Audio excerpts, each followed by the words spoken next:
Ya, teman-teman kita kembali berjumpa di hari Kamis ini. Ya, gimana kabarnya? Ya, semoga semua dalam kondisi yang baik. Sekalipun bangsa ini kita tahu sedang mengalami banyak cobaan, ya, banyak peristiwa yang sedang terjadi dan kita juga masih menghadapi pandemi. Namun demikian, malam hari ini kita akan ngobrol dalam hal yang penting, yaitu mengenai software, ya, mengenai cara berpikir. Ya, jadi kalau di handphone itu ada softwarenya, operation systemnya, maka kalau di manusia operation systemnya ada di cara kerja berpikir kita. Ya, jadi itu yang akan kita bicarakan malam hari ini. Tentunya menarik kalau ini kita lihat juga dari sorot iman Kristen. Ya, nanti kita akan bahas dan malam hari ini saya ditemani oleh rekan saya, kakak saya juga mentor ya, yang Kak Hans yang akan bersama malam hari ini. Oke,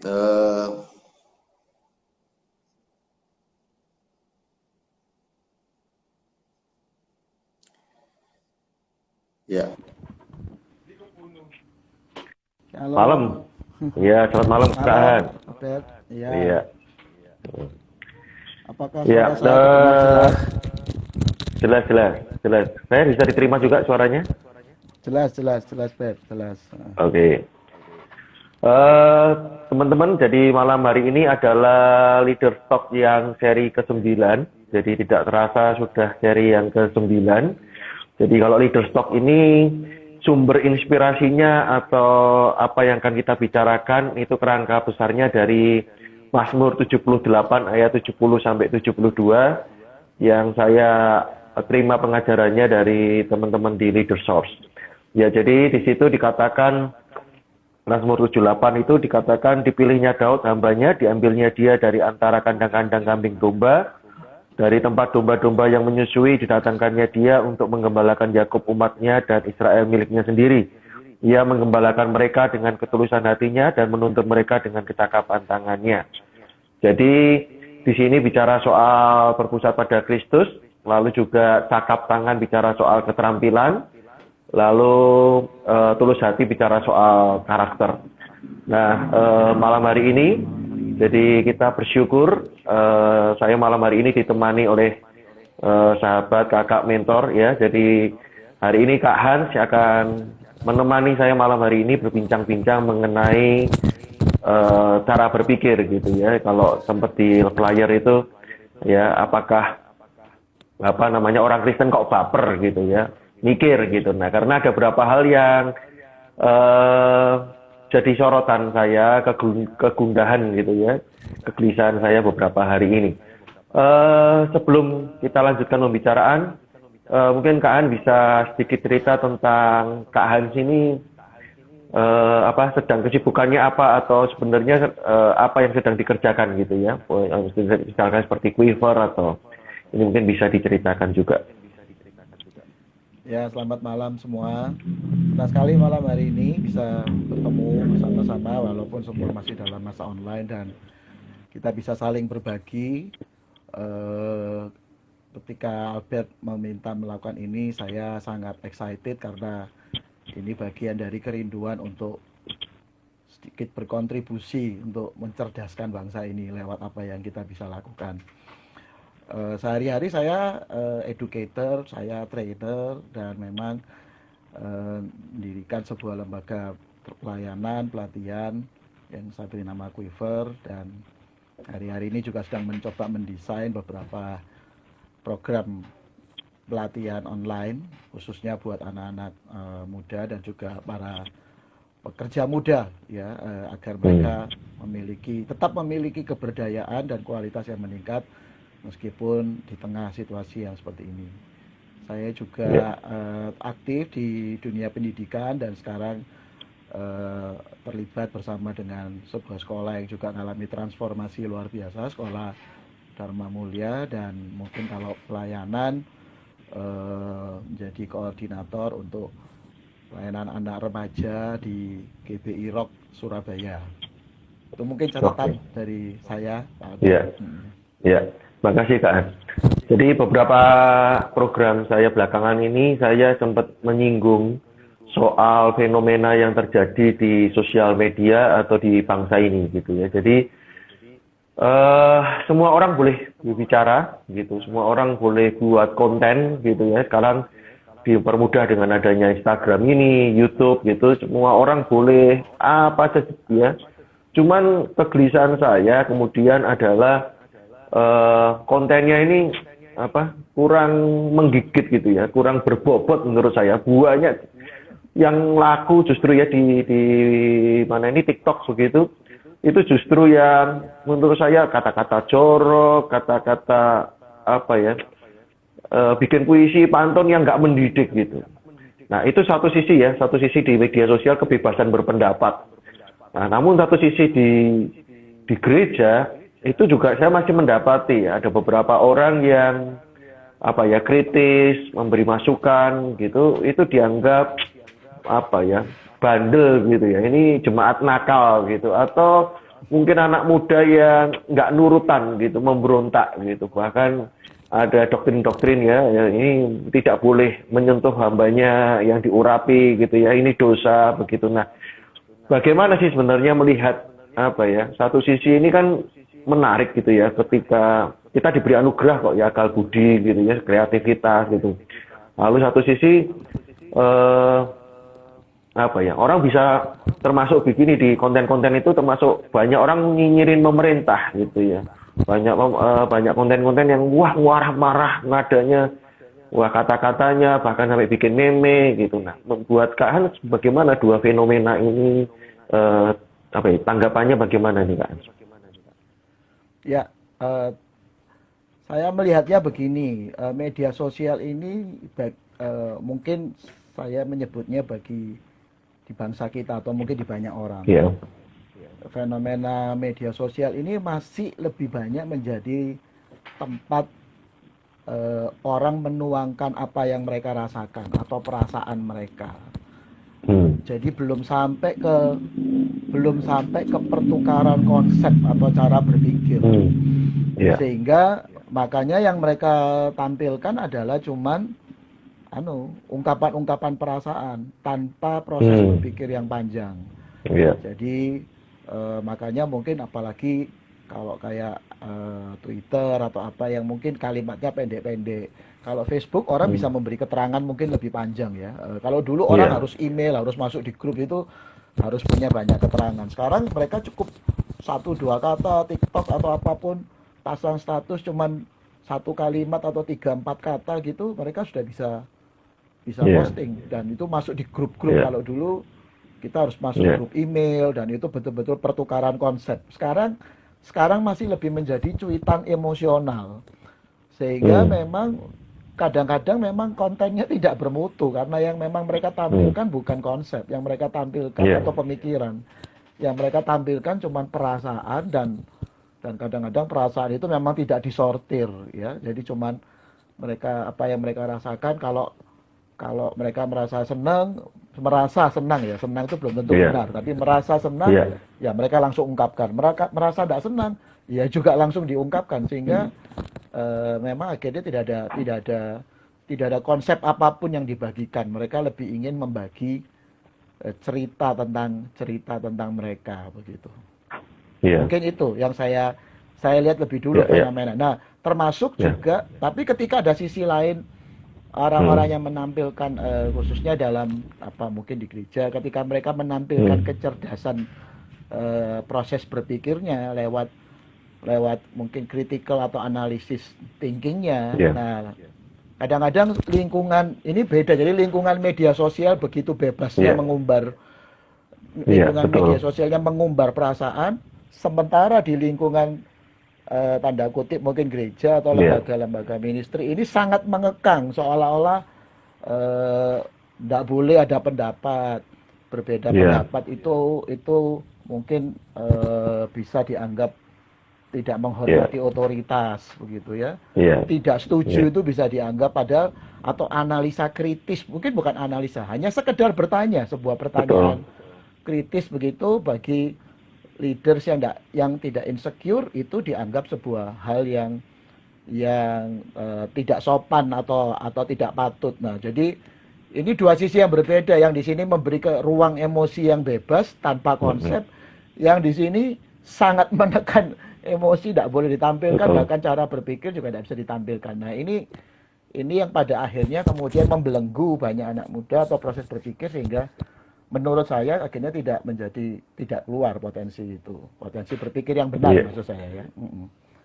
Ya, jadi menarik sekali bahwa yang pertama tadi dikatakan memang ini environment-nya, lingkungannya berbeda, ya, dan kalau yang di sosial media justru di kemerdekaan berpendapat itu justru yang diungkapkan malah emosional, ya, perasaan lebih banyak dari sisi perasaannya, sementara yang di sini, nah, bicara soal keterbatasan dan mungkin saluran komunikasi, atau mungkin nanti Kak An bisa tanggapi dari sisi yang lain.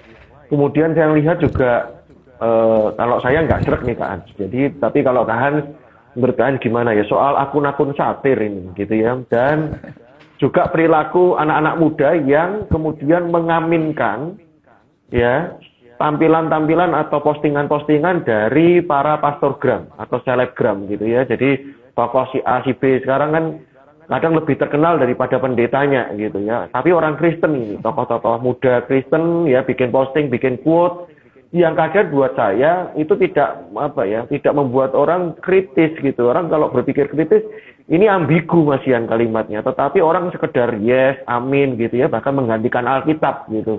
Saat teduhnya sekarang Instagram bukan Bible, asal bisa dapat satu. Ya, kalau dulu murid Yesus kan berkata satu kata darimu cukup Tuhan, gitu. Kalau sekarang satu quote dari hamba Tuhan cukup, gitu ya. Jadi hari itu enggak asal teduh lagi, gitu. Nah, jadi satu sisi ya memang si penikmatnya pembacanya enggak kritis, tapi satu sisi ada akun-akun satir yang sekedar nyinyir, ya gini. Nah, kalau dari sudut pandang mungkin ini sekali lagi bicara soal karakter dan skill, ya. Jadi dari sisi training, dari sisi seorang yang berkecimpung di dunia pendidikan, begitu ya. Jadi bukan soal isinya. Kalau sisi tentu saya juga nggak sependapat dengan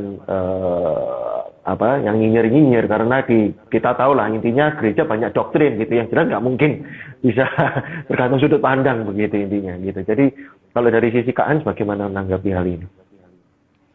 Ya, kalau dari sisi komunikasi mungkin saya melihatnya bahwa akun nyinyir itu bisa jadi karena satu, memang saluran komunikasinya tidak disediakan untuk mereka bisa berkomunikasi dan mengungkapkan pendapat mereka, termasuk ketidaksetujuan atau ya pendapat yang berbeda. Dan sekali lagi tadi, karena media sosial sekarang seperti memberi ruang yang sangat terbuka, ketika penyalurannya tidak diberikan dengan tepat, tidak disediakan, ya maka mereka membuka channel sendiri, channel katarsis sendiri.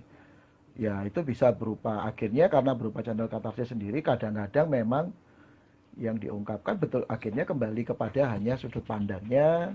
Kalau itu dijelaskan dengan konsep berpikir yang baik, saya rasa tidak masalah. Tapi kalau enggak, ya itu kemudian akan kembali juga menjadi cuman ungkapan emosional yang akhirnya ditangkap salah oleh orang yang membacanya, gitu ya. Mungkin dia nyinyir dengan sebuah pertimbangan, saya ini sedang ingin memberi masukan menurut yang pasang. Tapi kan dalam hal persepsi kan orang tidak bisa dibatasi. Orang mempersepsi sebuah message itu kan tergantung sudut pandangnya dia. Nah, yang jadi berbahaya ketika kemudian yang jadi kontraproduktif ketika dia tanda kutip mungkin ngomong negatif, dengan ngomong yang dengan tujuan menurut si pembuat ini untuk tujuan yang baik, tapi karena tidak berkomunikasi secara langsung dan mungkin hanya bentuk tulisan, ya yang bisa mempersepsikannya jadi justru jadi kontraproduktif, dianggap bahwa orang ini ngawur, tulisannya tidak jelas, ngawur. Ini contoh yang lagi rame ini kan yang kasus di Bali itu ya, seorang yang akhirnya dideportasi pemerintah gara-gara komen soal Bali. Mungkin dia mencoba menceritakan apa yang dia alami memang. Itu real Iya. experience-nya dia mungkin. Tapi Hmm. jelas di tengah situasi yang sekarang ini, itu jelas bukan pilihan komunikasi yang tepat. Apalagi dia Hmm. cuma menampilkannya dalam bahasa-bahasa visual tulisan atau ya demikian. Orang bisa membacanya dengan persepsi macam-macam dan akibatnya kan kita tahu dia dihujat netizen kemudian bahkan akhirnya dideportasi pemerintah sekalipun dia tetap ngotot berkata bahwa saya tidak salah dalam hal ini tapi ya itulah yang menafsirkan akan punya cara sudut pandang yang berbeda.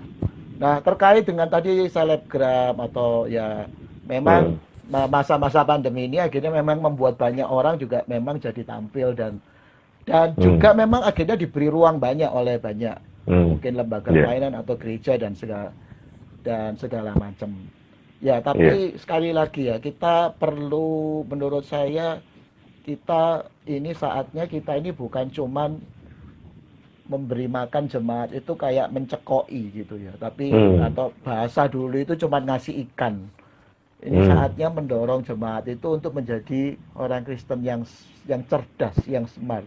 Hmm. Dalam arti smart itu ya mereka tahu bagaimana mereka juga menganalisa dan menemukan Hmm. menemukan dan menganalisa sebuah kebenaran bahkan sampai mereka sendiri juga mengaminkan sebuah kebenaran karena sebuah proses berpikir yang dibangun dengan benar. Jadi saya rasa ini bukan juga saatnya cuman seorang leader cuman memberi sebuah message yang ya cuman katakan amin gitu ya. Kemudian Iya. dijawab aminnya pulang. Ada Iya. amin, amin pulang gitu. Iya. Bisa tersinggung gitu. Iya. Ya, jadi kalau seperti gitu, kalau leaders bisa memiliki mindset begitu, saya rasa ini salah satu yang sesuai tema kita sedikit, nggak perlu jadi baper gitu ya. Iya, Nggak perlu jadi betul. baper karena kita bisa tahu bagaimana meresponinya. Jadi saya rasa selain harus memberi saluran komunikasi yang tepat, sikap hati dalam mendengarkan yang baik, Iya. tentunya ini saatnya justru di masa pandemi ini memang orang-orang diajar. Saya mengucap syukur sebenarnya pandemi ini selain orang diajarkan Iya. menjadi mengalami sebuah proses pertumbuhan yang tidak Iya. bergantung sebenarnya kepada tokoh-tokoh tertentu Iya. bahkan tempat di mana. Jadi sehingga sekarang muncul gerakan-gerakan kembali family altar lah, gerakan kembali ke rumah, Iya. kemudian persekutuan-persekutuan rumah tangga, kepala keluarga Iya. menjadi imam, pemuritan kelas pemuritan kecil di mana pemberdayaan itu muncul sehingga ya akhirnya tidak lagi tersentralisasi kepada tokoh-tokoh tertentu. Saya rasa itu sih. Iya. Jadi Iya. ini saatnya Hmm. menurut saya menjadi menyiapkan umat Tuhan juga untuk menjadi umat Tuhan yang cerdas begitu. Maksud saya. Iya, menarik dan ini akan kita lanjutkan ya soal ini orang Kristen yang cerdas gitu. Kalau tadi sebaliknya ya kontranya kan ada orang Kristen yang baper gitu kan. Jadi menanggapi sebentar sebelum kita beralih yang kecerdas itu memang ya beberapa waktu lalu ketika Pastor Gram juga dikasih masukan gitu lalu bilang kita ini ada yang bayar lah, konspirasi lah begitu. Jadi baper kemudian tidak ditanggapi dengan adu konsep tadi yang ditawarkan. Nah, mungkin kalau dalam pandangan saya karena saya ini merasakan produk lama tanda kutip ya kalau istilah pakai ini idiomnya produk lama dan produk sekarang gitu itu ini produk-produk lama yang pengajarannya pada waktu itu sekarang kita dengar ya istilah-istilah jadi orang Kristen itu ngalir aja lah ya sama Roh Kudus gitu ya gelinding gitu dipopulerkan oleh seorang hamba Tuhan ya manusia orang Kristen itu gelinding aja gitu jangan pakai pikiran gitu bahkan kalau pakai pikiran itu dianggap sama ayatnya yang dengan mengandalkan kekuatan sendiri. Terkutuklah engkau yang mengandalkan kekuatan. Nah, jadi posisi iman posisi logika atau posisi cara berpikir tadi yang kita bicarakan itu di dalam iman Kristen gimana menurut Kak? Iya, saya rasa itu semua pasti berawal dari kesimpulan yang tidak tepat, ya. Hmm. Jadi atau mungkin kalau dibilang tidak tepat, mungkin lebih baik saya nyebutnya tidak lengkap gitu. Iya, Bahwa betul. Tuhan punya rencana untuk kita semua berkualitas dalam relasi dia dengan Tuhan. Mungkin kalau saya sebut sebagai aspek spiritual, ya betul. Iya, Dia dia dia ingin kita mengalami sebuah sebuah transformasi pengalaman. secara Iya, pengalaman spiritual. Tetapi bukan cuma itu, rencana Allah itu adalah menyiapkan satu umat yang berkembang secara utuh, ya. Yesus dibilang dalam masa mudanya bertumbuh dalam 4 hal secara seimbang. Ya, iya, aspek dia semakin dekat dengan Allah, dia semakin iya, dekat dengan dia semakin dicintai sama, dia bertumbuh secara fisik dan juga iya, intelektual. Artinya lengkap, sosial, hmm, intelektual, spiritual, iya, mental juga berkembang. Jadi iya, pertama, kita harus kembali menyadari bahwa rencana Allah dalam menyiapkan umat berkembang secara utuh. Nah, iya, salah satu yang seringkali memang jadi dipertentangkan adalah kita sering lupa bahwa rencana Tuhan itu, kalau saya sederhanakan ya, dia tidak cuma iya, ingin kita itu jadi orang rohani lah bahasanya. hmm, Dia ingin iya, umatnya itu jadi cerdas. hmm, Nah, iya, saya minta izin ya membaca satu iya, iya, ayat ya untuk iya, iya, menunjukkan hal itu. Ulangan pasal 4 ayatnya yang ke-6. Ini salah satu ayat favorit saya. Ulangan pasal iya, 4 ayat yang ke-6. Di sana digambarkan begini. Ini firman Tuhan pada orang Israel, iya, lakukanlah itu dengan setia, sebab itulah iya, yang akan menjadi kebijaksanaanmu dan akal budimu di mata bangsa-bangsa yang pada waktu mendengar segala ketetapan ini akan hmm, berkata, iya, memang bangsa yang besar ini adalah umat yang bijaksana dan berakal budi. Ini sebuah ayat di iya, saat menjelang orang Israel akan masuk tanah Kanaan dan Tuhan memberi sebuah pengingatan dan peneguhan ya tentang identitas orang Israel. Dan dikatakan di sana bahwa Tuhan tuh punya kerinduan untuk apa ya, kalau bahasanya itu memperkenalkan, bayangin loh, Tuhan ingin memperkenalkan memamerkan. memamerkan Hmm, umatnya. Tapi yang menarik di sana di ayat-ayat sebelumnya dan sesudahnya memang dikatakan bahwa mereka dikenal sebagai umat yang dekat dengan Tuhan, yang bisa memanggil Allahnya ya Bapa. Tetapi ada yang lain di sana, dikatakan juga bahwa mereka akan disebut bangsa yang besar karena mereka bijaksana dan berakal budi. bakal. Bahasa Inggrisnya full of wisdom and full of knowledge.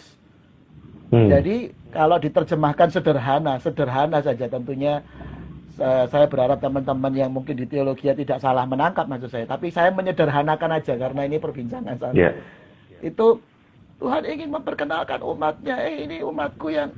Ini umatku ini bukan cuma cinta Tuhan, rajin rohani, tapi mereka ini pinter. hmm, Saya iya, kemarin baru baca Jawab Pos dan kembali saya terkagum dengan orang Israel. Mereka menemukan sebuah alat untuk mengganti bola mata yang rusak. hmm, Wow. wow, Jadi wow, sekarang iya, ada harapan untuk orang buta. Orangnya hmm, betul-betul buta. Kalau dulu harus diganti dengan mengandalkan donor mata.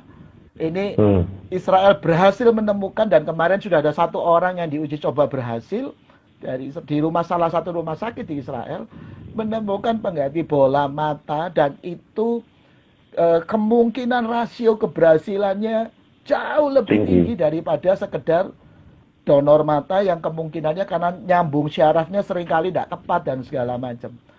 Wow, Hmm, saya kembali lihat, wih, bangsa ini keren ya. Memang bangsa ini iya, luar biasa. Dan kita sangat iya, terkagum-kagum. Secara fisik, tapi itu juga panggilan Tuhan buat kita disebut Israel rohani. Bahwa iya, dia ingin membuat kita, memamerkan kita kepada bangsa-bangsa sebagai umat yang bukan cuma cinta Tuhan, iya, rohani, spiritual, tapi juga cerdas.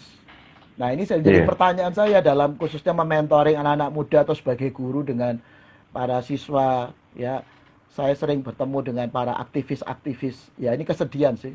Para iya, aktivis-aktivis pelayanan yang jago pelayanan tapi tidak naik kelas gitu ya. Ya, hmm, itu jadi prihatin juga gitu kan. Saya ingat di satu sekolah ada seorang anak mimpin pujian. Wah, dia keren banget ajak pimpin pujiannya. Wah, menurut saya keren. tapi teman-temannya itu diem. Maksudnya dia ngajak nari, teman-temannya nggak ngikutin.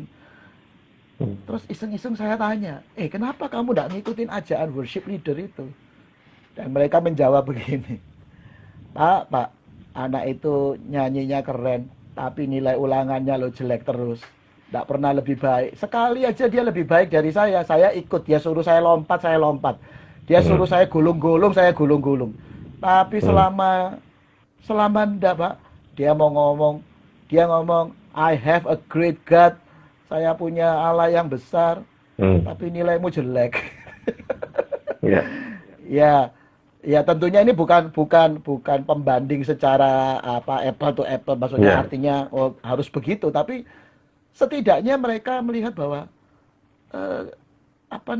menjadi anak muda atau pribadi yang smart itu adalah salah satu yang memang menjadi rencana Allah. Nah, apakah semua pembinaan kita sekarang ini juga membuat jemaat kita atau umat atau anak-anak yang kita bina dalam bentuk apapun, baik sebagai murid, itu disiapkan untuk jadi cerdas, atau cuman disiapkan untuk jadi penurut, yes man, gitu ya maksudnya, atau menjadi cerdas.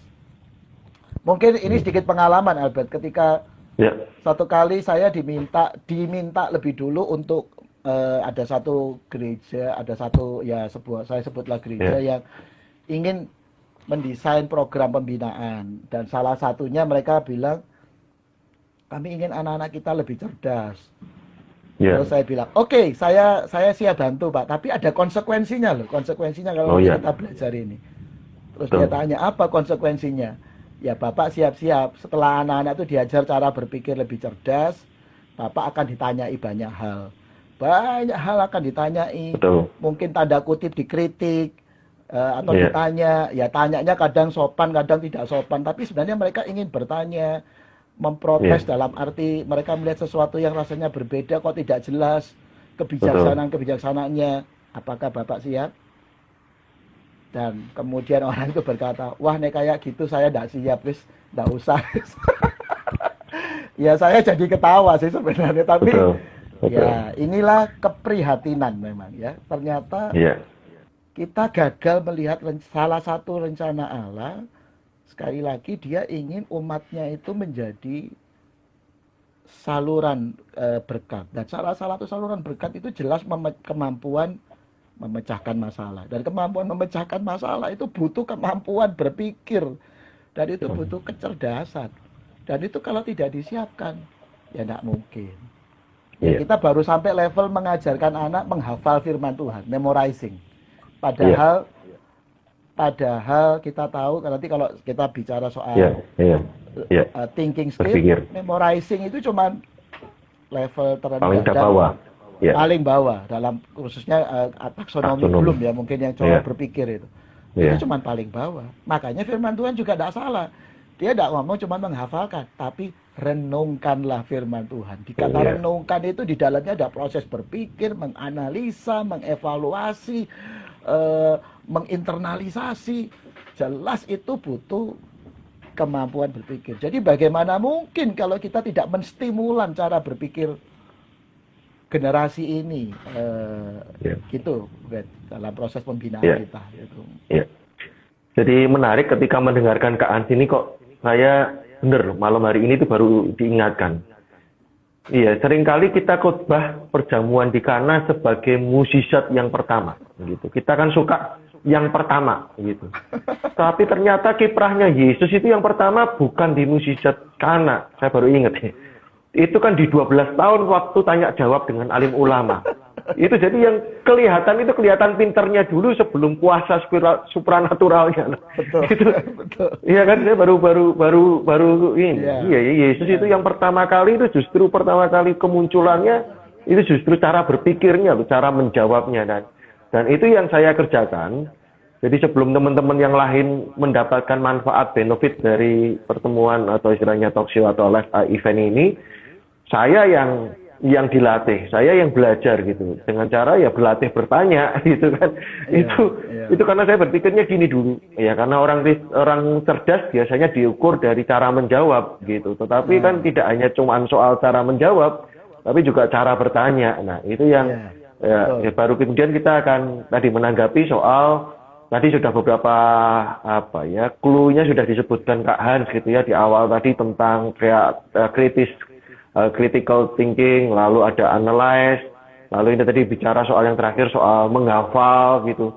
Sebenarnya berpikir itu ada dibedain duanya atau di mana sih Kak Hans gitu. Jadi cara berpikir itu seperti apa? Kalau saya memang dari latar belakang informatika itu kan paling gampang itu kan algoritma atau flowchart gitu. Jadi contohnya ATM BCA dengan ATM Mandiri itu kan punya urutan berpikirnya berbeda gitu. Yang satu masukin password dulu, yang satu milih bahasa dulu misalkan begitu. Itu kan cara berpikir gitu, alur berpikir gitu. Nah, kalau sebenarnya manusia itu gimana cara berpikirnya kan? Ya, pada prinsipnya kita harus menyadari bahwa Tuhan itu sudah memberi kita sebuah apa ya, kalau saya sebut organ ya organ Hmm. yang wow sangat luar biasa. Namanya adalah otak ya, Hmm. yang menjadi sumber seluruh pengatur seluruh rangkaian hidup kita. Sebenarnya di otak Iya. bukan cuman mengatur organ tubuh secara fisik atau respon-respon panca indera secara apa sensing ya panca indera. Iya. Tapi semua proses yang kita sebut emosi itu semua sebenarnya karena kita terlalu sering kalau ngomong emosi nepuk dada itu apa. Jadi kita lupa bahwa sebenarnya Iya. emosi itu letaknya juga di otak. Jadi Iya. semua Iya. perasaan kita semuanya ada di sana. Jadi kalau Iya. kita melihat dari sudut penciptaan organ ini saja kita sudah bisa melihat bahwa wow ini anugerah yang luar biasa. Betul. Eh, sel-sel di dalam apa ya saya sebut aja sel-sel di dalam otak itu ya apa Iya. namanya neurin apa segala macam itu ada sebuah penelitian yang bilang ada satu lebah kecil namanya bumblebee. Ini bukan bumblebee Hmm. transformer ya. Iya. Bumblebee itu diperkirakan jumlah selnya yang saya baca itu cuman Iya. 1000 sel. Hanya dengan 1000 sel otak bumblebee itu dia bisa punya 30 keterampilan. Salah Wow. satunya contohnya. Ini yang sampai sekarang mungkin manusia belum bisa buat. Ya, mereka mencoba banyak meniru gerakan binatang untuk membuat teknologi. Bumblebee itu bisa terbang dengan bentuk kemiringan begini tapi stabil. Wow. Manusia mungkin sudah bisa membuat gini, helikopter. Jadi bisa terbang kemudian tetap dalam kondisi demikian dalam keadaan tetap melayang. Tapi belum bisa buat gini tetap. Kalau begini dia Hmm. harus jalan. Ya, atau Hmm. apalagi kalau begini terus bisa tetap tidak bisa. Dia akan turun ke bawah. Bumblebee Iya. bisa lakukan itu. Kemudian Bumblebee bisa ada sekumpulan tanaman, mereka menurut penelitiannya mereka tuh bisa tidak pernah royokan sebuah bunga. Mereka tahu ini bunga yang pernah ini area milik rekan saya atau dari kelompok lebah yang lain dan mereka Tidak ada akan pemilu berarti ya. ngebit di sana. Iya. Artinya sampai dianggap mereka ini mungkin punya kemampuan sensing ya, penciuman yang sampai bisa membedakan demikian. Itu jumlah sel otak mereka hanya sekitar 1000 sel. Nah, pertanyaannya berapa jumlah sel otak manusia? Jumlah sel yang ada itu bukan cuma 10.000, 100.000, 1 juta, 10 juta, 100 juta. David Mousa dalam bukunya soal brain itu berkata bahwa kemungkinan jumlah sel otak manusia itu ada hampir 1 triliun. Wow. Wah. Wow. Jadi kalau melihat dari ya saya tidak ahli neurologis gitu ya. Iya. Tapi dari catatan atau gambaran ini kita bisa bayangkan wah betapa dahsyatnya sebenarnya manusia secara organ penciptaan ya. Iya. Belum ditambah dengan anugerah karunia kuasa Roh Kudus Iya. dan segala macam. Harusnya kita bisa sampai pada level-level yang jauh lebih tinggi. Nah, sekali lagi ini semua harus Tapi semua ini bisa tidak berkembang maksimal menurut saya dimulai dari, ya saya bilang, sebuah paradigma atau kesimpulan yang kemudian membatasi fungsi kerja, fungsi dari otak kita. Ya kembali, salah satu kalau saya sebut ayat yang paling sering dijadikan alasan untuk orang seolah-olah jangan terlalu berpikir dengan cerdas adalah Amsal 3 ayat 5. Ayat ini berkata begini, percayalah kepada Tuhan dengan segenap hatimu dan jangan bersandar kepada pengertianmu sendiri. Kata pengertian di sini salah satunya understanding, ya, yang seringkali masuk dalam bagian proses berpikir itu sendiri. Jadi ini salah satu ayat yang paling sering. Nanti kalau ada orang sering mikir, dijawabnya begini, sudah, tidak usah mikir, jangan andalkan pikiranmu, sudah percaya saja kepada Tuhan. Nah, ini buat saya sebuah kesalahan pengertian, dan akhirnya membuat kita ya bertindak, atau otak kita juga akhirnya berpikir sesuai kesimpulan yang kita buat. Itu seperti program kan, seperti kita memprogram cara berpikir kita sendiri. Apalagi Albert di komputer pasti tahu lah, meskipun spek komputernya kalau canggih apapun, kalau cuma diinstal program-program yang remeh-temeh ya percuma, hasilnya tidak sesuai program yang ada, meskipun speknya kerennya kayak apapun. Jadi tergantung bagaimana mereka memprogram apa yang ada. Nah, ini salah satu program yang menurut saya sebuah kesimpulan yang mungkin kurang tepat gitu ya, tentang apa yang dimaksud, seolah-olah ini artinya bahwa tidak usah mikir, serahkan pada Tuhan gitu ya. Makanya sampai ada guyonan, kalau mau ujian tidak usah belajar, wis cukup berdoa saja, atau kalau mau pegang bukunya pegang bukunya ditumpang tangan, nanti Tuhan tunjukkan area mana, halaman berapa yang perlu dipelajari, halaman lainnya enggak. Ini kan kita tidak ngajari orang jadi pinter. Ini logika apa yang sedang mau diletakkan di sana, begitu ya? Bergantung pada Tuhan, saya rasa juga tidak. Jelas itu bukan. Nah, akhirnya kembali ke makna ini, menurut saya. Kembali ke makna. Jadi kalau gitu apa makna percaya? Sebenarnya kata percaya itu kan kalau dalam kita ini, kita kenalnya dengan kata iman. Betul ya? Iman ya, berarti. Nah, iman itu dalam perjanjian lama sebenarnya diambil dari bahasa aslinya itu, saya tidak tahu bagaimana spellingnya tepatnya, tapi tulisannya itu auman. Jadi aman. Nah, jadi kurang lebih mungkin diterjemahkan sedikit ke Arab itu jadi aman. Artinya artinya sesuatu yang bisa dipegang teguh, ya, sesuatu yang bisa dipercaya atau diyakini teguh. Nah, kita mungkin kenal satu ayat yang saya yakin juga sangat populer, dan itu juga diulang di Perjanjian Baru, ketika Abraham disebut bapak orang beriman. Dari mana pertama kali Abraham mendapat kehormatan Allah, dihargai karena imannya? Kejadian 15 ayat 6 itu menulis begini, percayalah Abraham kepada Tuhan, maka Tuhan memperhitungkan dan kepadanya sebagai sebuah kebenaran.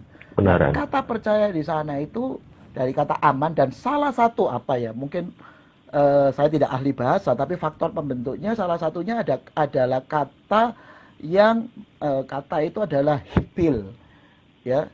Makna kata itu adalah begini, sebuah kesimpulan mental yang menjadi sebuah keyakinan. Jadi kepercayaan Abraham itu bukan karena sekedar dia lihat bintang terus tiba-tiba langsung sling gitu. Itu ada sebuah proses berpikir, ada sebuah proses dia membangun keyakinan mental dalam mindset. Akhirnya menjadi sebuah mindset, sebuah kesimpulan, dan kesimpulan yang jelas merupakan hasil proses berpikir itulah yang kemudian Allah sebut sebagai kebenaran. Jadi iman itu bukan, ada ayat lain yang kita juga salah menafsirkan. Oh kan iman itu timbul dari pendengaran, dan pendengaran oleh karena firman Tuhan.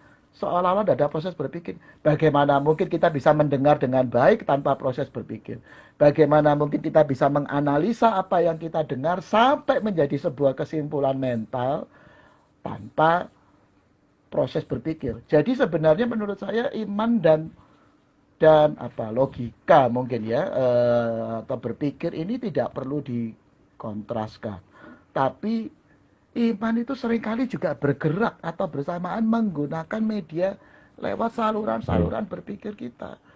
Jadi jangan dikatakan bahwa orang yang berpikir itu tidak beriman dan tidak percaya. Kalau orang yang percaya tidak berpikir mungkin sering. Mungkin sering.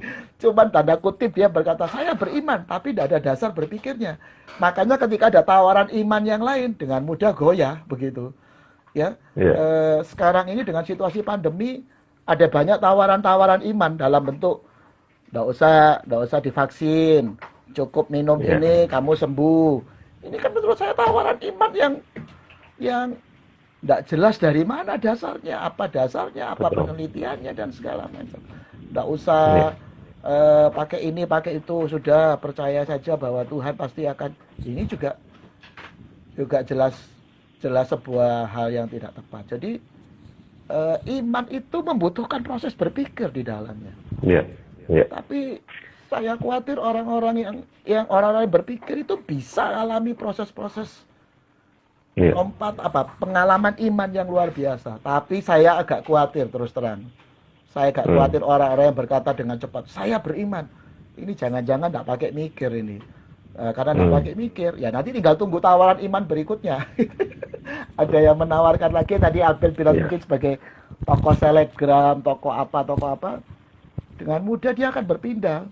Ini aslinya imannya kemana? Jadi imannya tidak timbul dari proses yang Abraham saya sebut sebagai proses setting mental untuk membuat dia percaya itu. Itu sorry agak panjang, saya harus menjelaskan. Jadi mungkin sebelum kembali tadi cara berpikir itu apa saja sebenarnya ya kan, dari tadi kan disebut clue-nya tadi misalkan taksonomi, disebutkan istilah taksonomi tadi, menghafal itu kan bagian bawah. Nah sebetulnya apa aja sih cara berpikir? Nah sebelum itu tapi saya menanggapi sedikit tentang apa yang Kak Han sampaikan gitu, bahwa sebenarnya kalau Kak Han tadi sebut istilah setting mental, tapi kalau mungkin pakai istilah saya istilahkan ambil dari teman-teman di NLP begitu ya, internal representasi gitu. Jadi memaknai sesuatu gitu. Jadi itu Tuhan pakai cara-cara itu gitu. Misalkan seperti Abraham, kalau tadi di awal contohnya Abraham itu kan sempat disuruh lihat bintang gitu ya, atau membayangkan bintang di langit, pasir di laut. Itu kan sebetulnya mengalihkan sudut pandang gitu dari yang dia lihat tentang dirinya, keterbatasannya, kepada sebuah janji ya.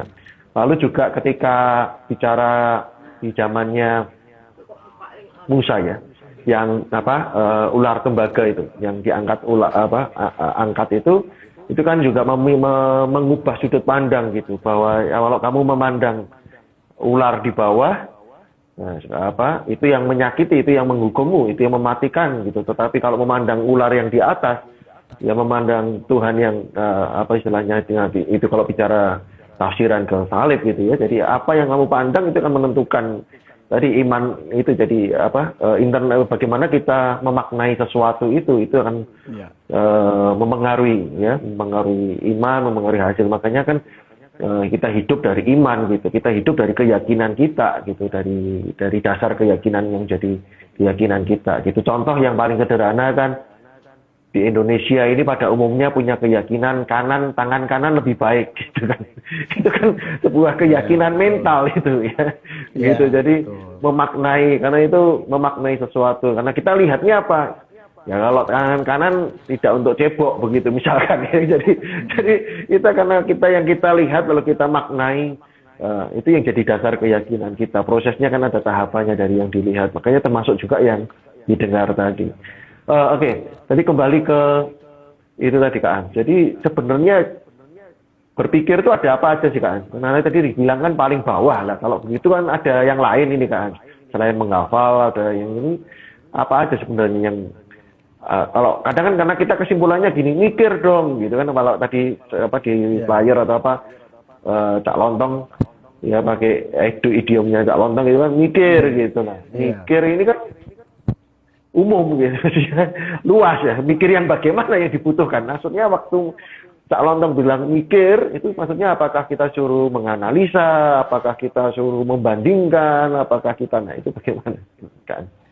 Iya, jadi memang dalam satu apa ya, ya 20 tahun terakhir ini perkembangan soal neuroscience itu begitu luar biasanya, sehingga orang Iya, akhirnya semakin bisa membedah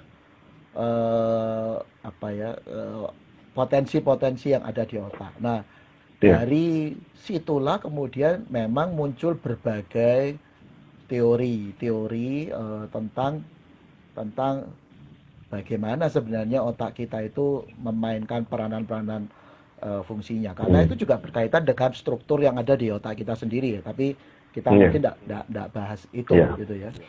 Eh, tapi secara praktis ada banyak proses berpikir itu memang sebuah proses yang di dalamnya cukup banyak. Mungkin ada orang yang berpikir, "Oh, mikir tuh kok yang dimaksud berpikir tuh hanya sesuatu yang sifatnya analitis." Enggak sebenarnya. Jadi berpikir itu dimulai kalau yang kita sering dengar beberapa yang praktis-praktis mungkin ya. Kita iya, mungkin sering dengar ada kata-kata berpikir analisa ya. Kemudian berpikir kritis, berpikir apa namanya? Komprehensif, kreatif, memikirkan keseluruhan. iya, Kita sering dengar kata-kata itu. Berpikir secara holistik, objektif, berpikir klasifikasi. Oh, ini kelompok A, iya, ini kelompok B, ini iya, kelompok C. Nah, ini semua punya kegunaan berpikir apa namanya? Konstruktif misalnya. Itu yang apa ya? Yang saya sebut kalimat-kalimat yang sering bertebaran yang sebenarnya berhubungan dengan proses berpikir. Berpikir sebab dan akibat. kreatif, Kalau iya, kalau aku gini, aku gini. Berpikir iya, berpikir kreatif. Bahkan sekarang ada yang pakai istilah berpikir terbalik gitu ya. iya, atau Jadi computational thinking gitu yang terakhir. ya ada seperti demikian. Tapi kalau mungkin supaya lebih terstruktur, eh, ambil dah salah satu apa teori tentang bagaimana proses berpikir dari seorang yang namanya Bloom ya, yang kemudian memang seorang yang melakukan risetnya terhadap psikologi belajar para Iya, siswa yang ada, dan akhirnya dia melihat bagaimana eh, orang itu menggunakan peranan otaknya dalam sebenarnya fungsi-fungsi berpikir yang dalam konteks untuk belajar. Jadi yang pertama, yang paling sederhana namanya menghafal, memorizing. Ya, ini sebenarnya bukan pendapat pertama. Di awalnya kemudian ada penyesuaian ditambah dengan beberapa tokoh. iya, Tapi kemudian ya inilah beberapa revisinya juga. Jadi yang pertama remembering. Ini kalau yang di dunia pendidikan pasti tahu itu ya. iya, Remembering. Jadi menghafal. Ya cuman iya, menghafal aja. Pancasila, satu iya, ketuhanan yang iya, Maha Esa iya, misalnya. Tapi kemudian selain itu level berikutnya naik, di level berikutnya adalah understanding atau pemahaman, memahami. Kenapa ya kok itu kenapa kok itu penting sila Pancasila, sila ketuhanan yang Maha Esa, butir-butirnya misalnya. Kita dulu kan SD cuma pokoknya suruh ngafalin 36 butir. iya, Belum berubah kan itu ya. Ya, dulu disuruh ngafalin kan, cuman ngafalin aja. Saya sekarang jarang lihat sih gitu ya. Tapi habis remember harusnya kita naik ke level berikutnya understand. Jadi ya memahami mengapa itu apa namanya, bagaimana prosesnya terjadi. Tapi seperti setelah itu penemuan juga rumus. ya, ya. Kemudian, nah sayangnya kan khususnya di dunia pendidikan kita masih banyak yang guru pokoknya ini rumusnya. Kalau ditanya dari mana asal rumusnya itu, sudah percaya saja, beriman Pakai saja. ada istilah kalau di menghafal itu mencongak. Ada ya, istilahnya di Surabaya apa ya nggak tahu saya, kalau di kalau dulu mencongak gitu. Iya, Pokoknya rumusnya iya. ini saya 2 kali nggak tahu 2. juga. Ya, rumusnya katanya rumusnya Einstein itu E sama dengan MC kuadrat. Dari mana kok bisa ketemu rumus itu? Sudah Iya, pokoknya percaya saja.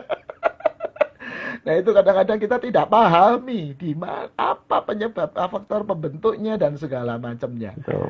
gitu. Sehingga akhirnya anak-anak kita juga bingung ketika mereka ikut bimbel diajarin trik ini, jawab lebih cepat, trik itu lebih cepat, ganti gurunya yang bingung kok tidak sama yang diajarkan sama yang jawabannya. Iya. Ya, yang ketiga adalah apply. Jadi bagaimana mulai berpikir menerapkannya, ya, Hmm. menggunakannya, menerapkannya itu di dalam praktek atau mungkin yang prakteknya lebih sederhana sampai ke yang lebih kompleks. Iya. Tapi ya cuman melakukan, artinya just do it, cuman ngelakuin aja gitu loh, Iya. melakukan apa yang memang diminta. Tapi ada tahap berikutnya yang lebih penting yaitu analisa. Nah, ini yang sudah masuk Hmm. di level-level kalau orang kalau orang pendidikan biasanya menyebutnya HOTS, High Order Hmm. Thinking Skill. Ouch. Jadi pemikiran level yang lebih tinggi. Nah, Iya. kalau yang di bawahnya disebut LOTS, Low Order Thinking Skill. Thinking Jadi, skill. iya, jadi ya orang bilang mikir di level yang rendah lah begitu. Iya. Nah, mari kita coba lihat juga analisa kita juga, analisa aja di Iya. pembinaan-pembinaan yang kita lakukan selama ini, pembinaannya bentuknya LOTS atau HOTS gitu ya. Betul.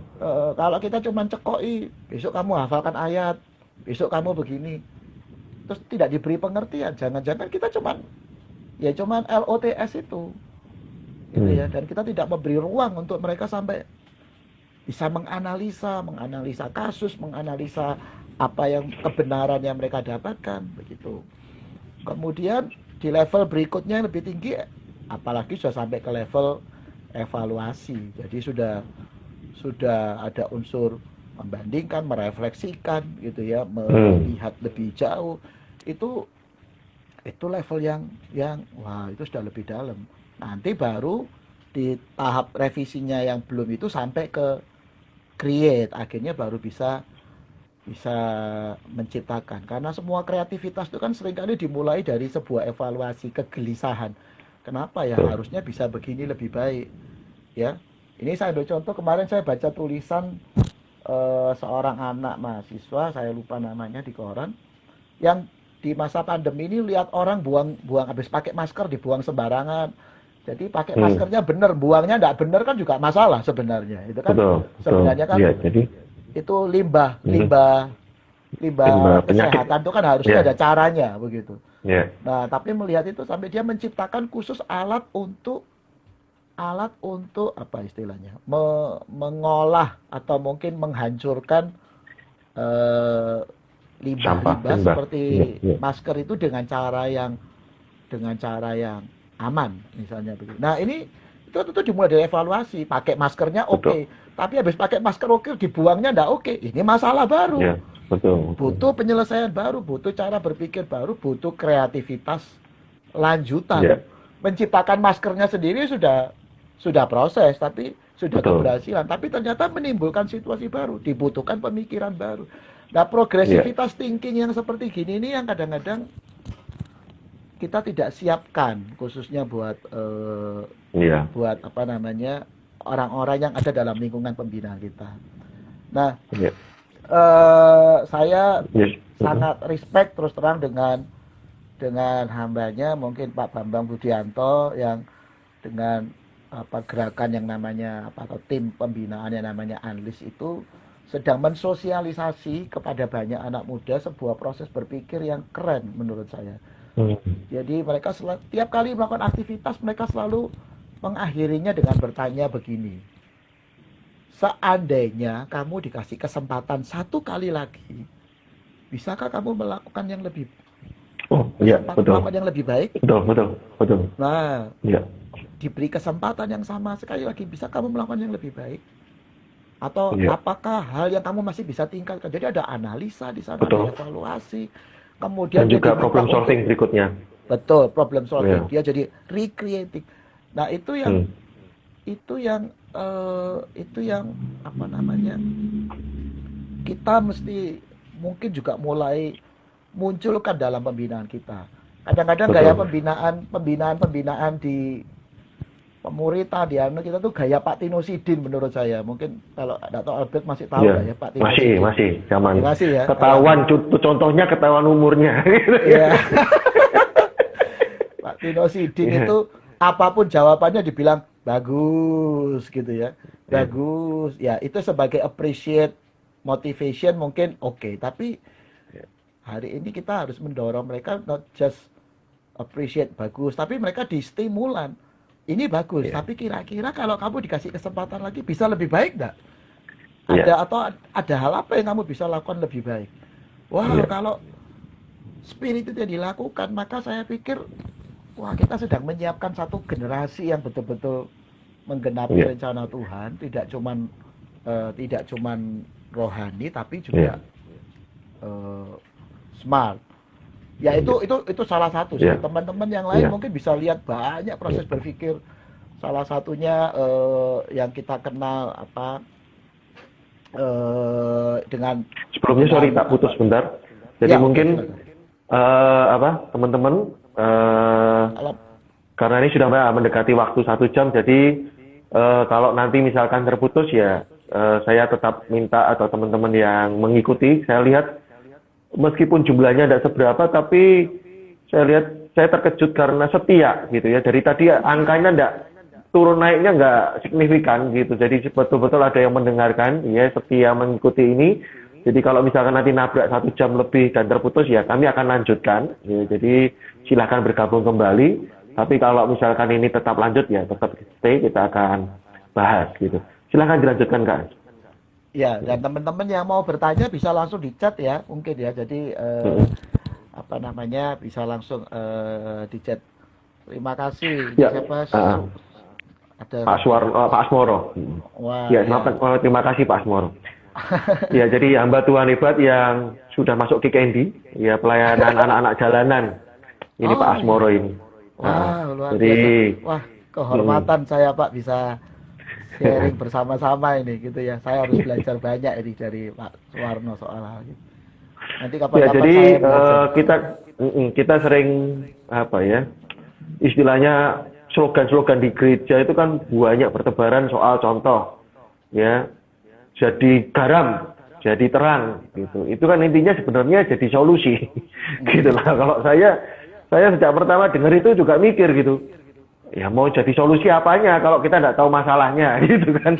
Itu kan masalahnya aja nggak tahu apalagi mau kasih solusi gitu loh. Jadi nah itu kan dan saya bersyukur baru tadi denger ini saya sambil merenung gitu berefleksi. Kalau saya bahasa paling gampang ya mungkin istilah mirip-mirip dengan bakat gitu ya. Ternyata saya nggak tahu teorinya tapi praktek gitu. Jadi waktu ini mungkin zaman-zaman dulu banyak yang ngalami ya. Zaman dulu itu persaingan gereja begitu luar biasa begitu sampai orang itu gembala insecure ya nggak aman gitu kalau jemaatnya pergi ke gereja lain gitu. Nah, jadi waktu saya jadi pengurus remaja saya bilang begini, daripada kalian bohong bilang sakit tapi ternyata datang KKR-nya gereja lain gitu kan, mendingan ngomong sama saya yuk gitu ya. Jadi mendingan saya ikut ngomong sama saya juga bosen loh sadang gitu kan ya. Jadi ganti suasana ya bareng-bareng aja gitu kan. Jadi datang bareng-bareng aja. Yuk nanti kita datang ke sana, pulang kita bisa diskusi, saya bilang gitu. Apa yang bagus di sana, ya nanti apa yang bisa kita terapkan di sini gitu. Jadi jadi ternyata baru tahu tadi kalau ada tahapan tadi. Itu 4 berarti ya, analisa ya, 4 ya. Sudah itu analisa lalu evaluasi begitu iya. Evaluasi betul. Jadi wah tadi ternyata ada teorinya. Padahal waktu itu saya nggak ada teorinya, waktu masih muda gitu. Tapi saya udah bilang gitu. Udah. Nah, kalau waktu memang saya ngajar ya saya pakai sih gitu. Misalkan boleh membantah tugas gitu. Lalu di kelas terakhir ya mereka harus ujian prakteknya bikin sesuatu gitu. Nah, pertanyaannya kalau pakai bahasa Surabaya atau Jawa Timur gitu ya. Angel sih gitu ya. Maksudnya kan berpikirnya ini kan banyak analisa, evaluasi gitu, mikir nggak bisa tuh yang simpel aja gitu ya. Gitu. Nggak tahu nih kalau ini aja belum dikategorikan ya maaf kata walaupun mungkin beberapa aktivis gitu nggak mau soal gender gitu kan ya. Tapi kalau mungkin sudah disambungin ke gender lagi gitu, apalagi yang perempuan lebih kompleks gitu, tambah rumit gitu. Nah sekarang ini kan buat cowok kan mungkin yang sederhana aja gitu. Nah ini gimana tanggapannya Kak? Saya berpikir sebenarnya kalau orang itu mau berpikir dan dia justru mungkin bisa lebih mempermudah apa ya bagaimana cara dia memandang sebuah masalah. Contohnya ada satu teknik berpikir namanya sistematis atau ya orang bilang mungkin ada yang bilang Terstruktur. kronologis, Oh, terstruktur. iya. Jadi tinggal mengurutkan. Nah ini biasanya dipakai polisi kalau sudah dia menginterogasi seseorang. Ya, siapa yang datang dulu, kamu ngomong apa, ya itu yang disimulasikan peristiwa di tol yang terjadi demikian itu kan diruntut. Pertama ini dulu. Nah, kita kadang-kadang kan tidak terbiasa diajar berpikir begitu. Kalau cerita itu kan seringkali lompat-lompat gitu ya. Jadi akhirnya malah jadi bingung. Ini dari mana sebenarnya? Tapi begitu diruntut. Satu, kamu ingat jam segini terjadi apa, jam segini ada apa, jam segini ada apa, jam segini ada apa. Begitu diruntut, dia akhirnya jadi lebih tahu, oh ternyata kesalahan saya terletak pada langkah nomor 5 atau nomor 6 misalnya. Sebenarnya jadi lebih mudah. Atau cara berpikir mengklasifikasi. Jadi kelompok-kelompok yang sama biasanya ini dipakai banyak dalam training-training juga ketika mereka punya usulan-usulan ini. Oke, ini usulan berkaitan dengan keuangan dikelompokkan jadi satu. Usulan berkaitan dengan perbaikan manajemen dijadikan satu klaster. Dijadikan satu kelompok. Sehingga akhirnya kalau dibilang, wah nanti usulannya ada 30 usulan. Ternyata setelah di klaster cuma 3 usulan gitu ya. 3 kelompok usulan. Kalau sudah ngomong 30 usulan, wah rasanya ini, waduh cik usulannya cik banyak ini jadi, ini gimana cara anunya usulannya terlalu. Tapi ketika di klaster, diklasifikasi, dikelompokkan, ternyata ketahuan bahwa semua masalah itu ternyata cuma sekian. Jadi saya mulai dulu bahwa sebenarnya proses berpikir itu ya memang ada orang yang guyonan, pakar itu katanya apa-apa dibuat sukar gitu ya.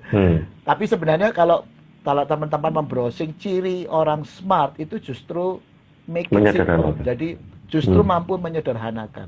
Yang rumit itu gimana jadi lebih sederhana karena proses berpikir yang ditata dengan baik, tentunya sesuai dengan kasusnya. Nah, ada cara-cara lain yang saya sebut sebagai apa ya, proses dalam mengelola kompleksitas berpikir. Kan kalau kita lihat dari sini berarti kita bisa simpulkan dulu secara sementara bahwa ya memang mikir itu perlu usaha, perlu energi, rasanya lihatnya itu unsurnya banyak.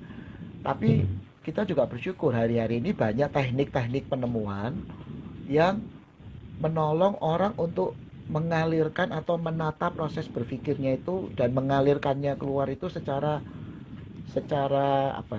lebih fluid, lebih lancar begitulah istilahnya. Nah, salah satu yang paling terkenal hari ini apa yang kita sebut misalnya dengan mind mapping dari Tony Buzan. Ya, apa yang dibuat oleh Tony Buzan itu dia sebenarnya sedang mencoba menggabungkan semua proses berpikir itu, baik analisa, evaluasi semuanya, aplikasi semua, tapi dialirkannya secara enak gitu ya. Jadi mungkin yang pernah tahu, yang belum tahu, saya rasa pernah lah, kita pernah tahu gambar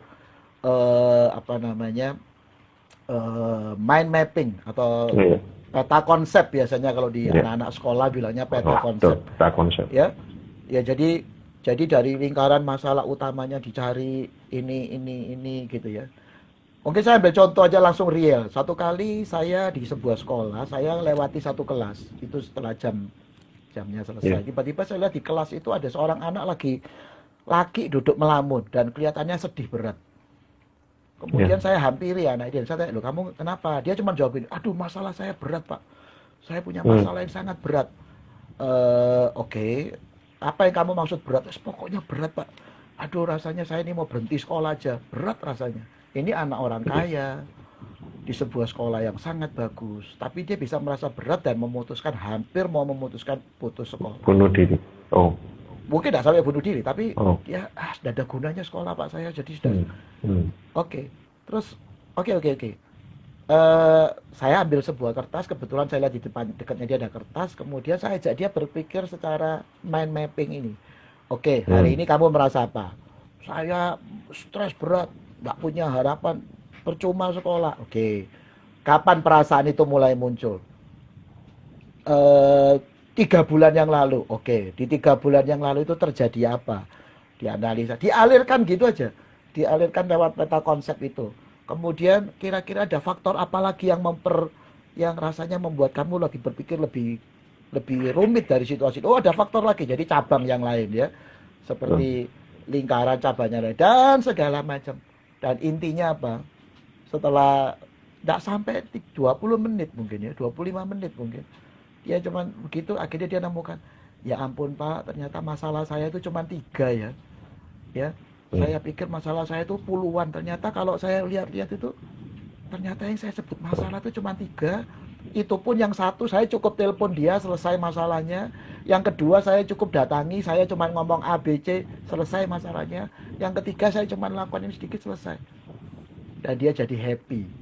Jadi itu seperti semua proses berpikirnya itu dialirkan lewat apa ya? Mungkin ini saya kalau disebut teknologi ya, sebuah teknologi untuk mengalirkan aliran proses berpikir ini lewat saluran-saluran yang lebih mudah.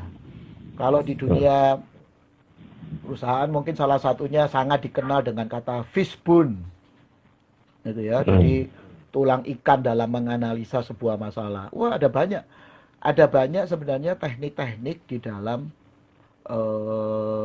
kita mengelola kompleksitas dalam berpikir. Memang masalahnya tetap kompleks, tapi begitu dialirkan secara tepat, diurai secara tepat. Itu seperti benang yang, apa bedanya benang rumit sama benang bulat, orang bilang, sama benang tidak bulat. Ya. Secara volume mungkin sama saja, cuman kan yang tidak bulat ini kan dia salurannya terbebas gitu. Mungkin jumlah utas talinya sama-sama 10 utas begini, cuman kalau yang bulat ini kan tidak jelas begini, tapi setelah diuraikan ya jumlahnya tetap 10, tapi dia jadi tahu posisinya masing-masing di mana. Itu aja bola di luar ya, kita lihat aja udah pusing, apalagi bola ruwetnya di dalam gitu. Kita lihat udah sumpek, makanya kan itu mempengaruhi cara berpikir, mempengaruhi emosi kan. Jadi kalau kita lihat benangnya ruwet aja emosi kok gitu, apalagi benang ruwetnya di dalam gitu.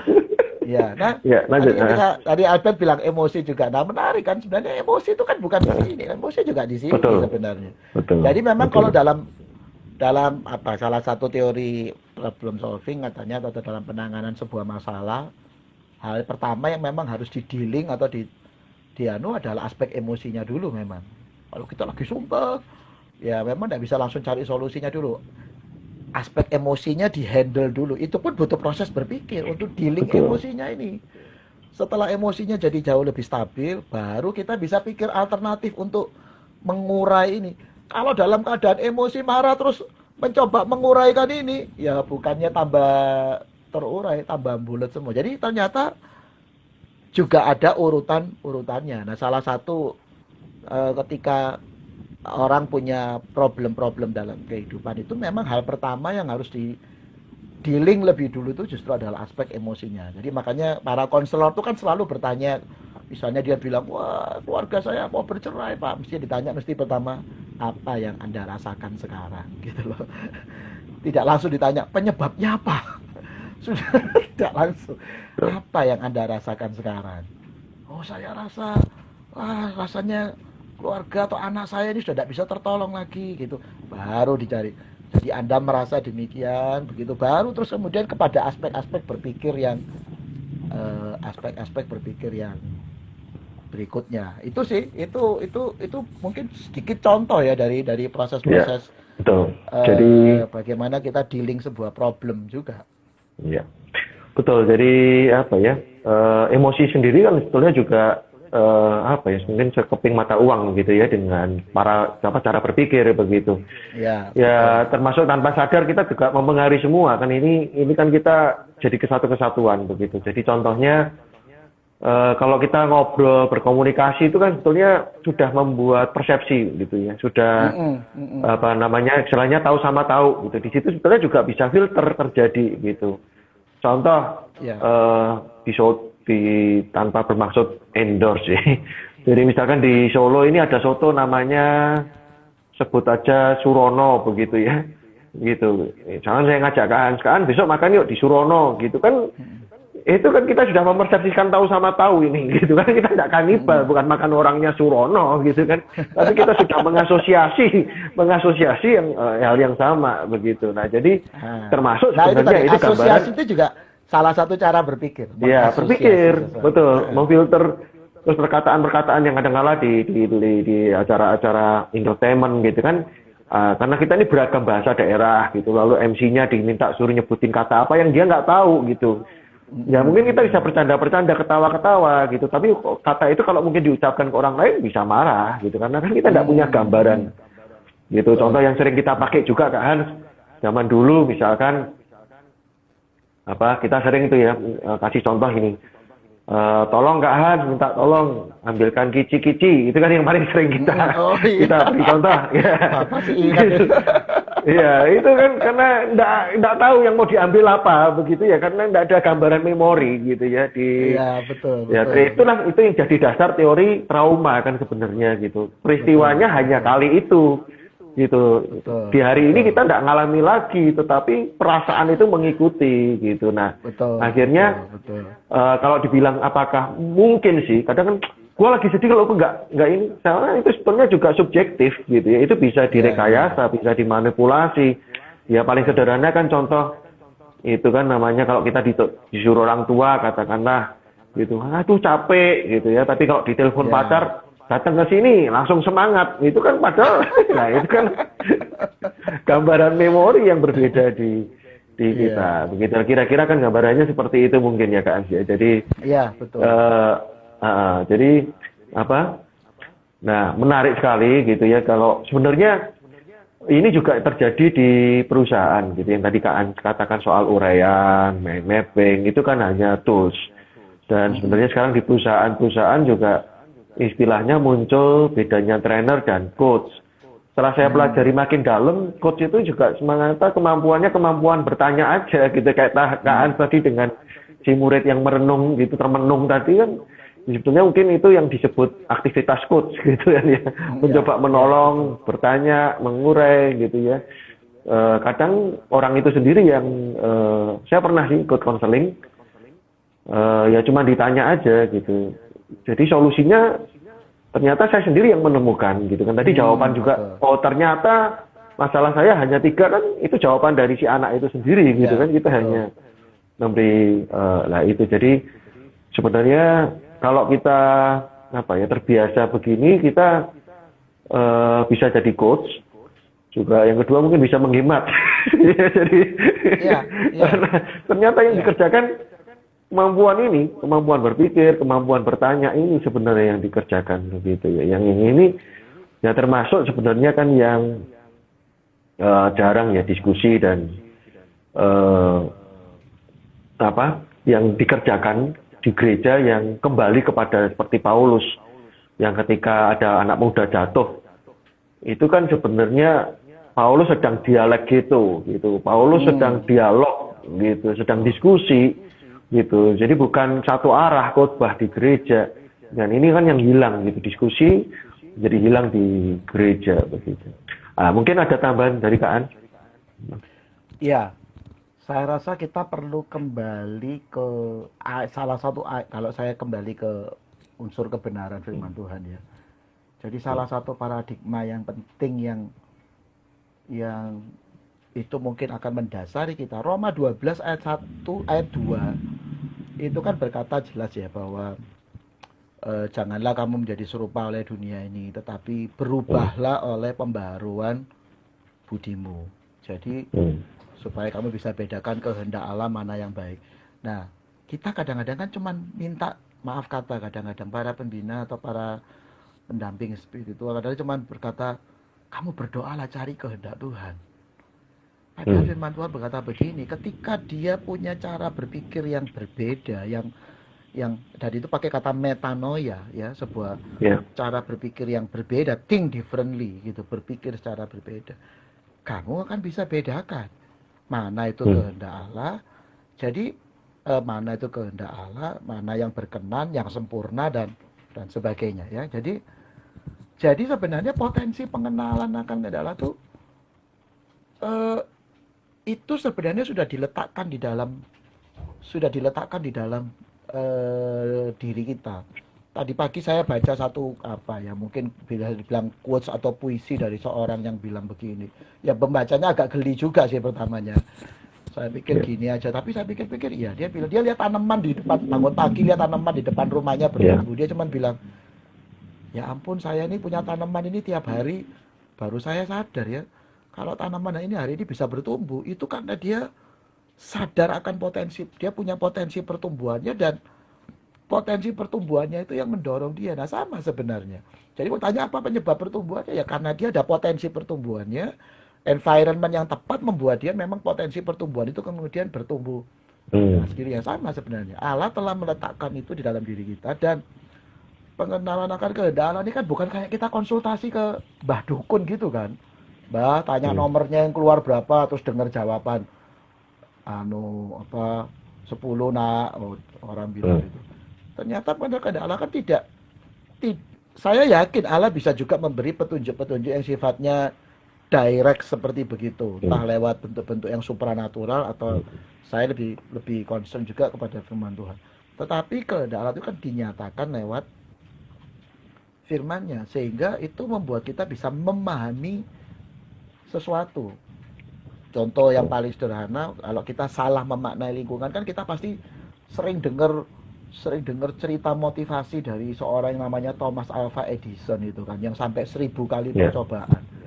Coba kalau kita bandingkan, kita ngomong itu secara rohani, kegagalan dia di nomor 100 itu apakah kita sebut kehendak Tuhan apa enggak? Ya kita karena sudah tahu ending ceritanya, kita bilang iya. Tapi ketika Thomas Alva Edison mungkin sampai percobaan ke-10 saja gagal, berapa banyak kita sampai percobaan ke-10 gagal, kita langsung bilang ini bukan kehendak Tuhan. Atau kisah seculik di tokoh-tokoh Alkitab banyak ya, dan Yusuf gitu kan juga kisahnya belum berakhir itu. Iya, itu belum. Ya memang karena kita tahu endingnya, kita mudah menceritakannya. Nah, tapi saya kembali ke Roma 12 tadi. Roma 12 ayat 2 itu bisa terjadi kalau ada Roma 12 ayat 1. Nah, Roma 12 ayat 1 itu kan dikatakan begini, persembahkanlah tubuhmu sebagai persembahan yang hidup, dan itu adalah ibadah yang sejati. Bahasa Inggrisnya kan keren. Ibadah yang sejati itu dulu saya pikir apa? Diterjemahkan dalam Alkitab bahasa Inggris itu pakai reasonable service. Kalau diterjemahkan bebas kira-kira kan ibadah yang masuk akal. Iya. Ya, tentunya saya tidak berkata bahwa ini mengurangi aspek supranatural yang bisa terjadi, saya percaya itu. Tapi artinya bahwa ibadah yang masuk akal itu buat saya adalah sebuah ibadah yang di dalamnya ada dimensi mencerdaskan umat Tuhan.